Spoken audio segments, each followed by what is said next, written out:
Amana dryer was 1, 2, 3. It's a matter of taking the, unplug the power. There are 4 screws. You need to unloose. 2 of them are up on the section. This has a top-loaded dryer vent. 2 of them, you got to pull the vent out.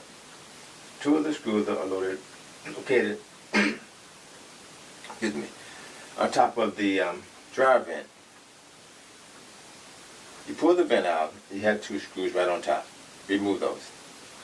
You're going to take a Phillips head screwdriver and pop the front lid. It's going to open up like a door. There you have it. Now, inside, on each side, once you get the lid popped up, are 2 small little bolts. Unscrew those. The front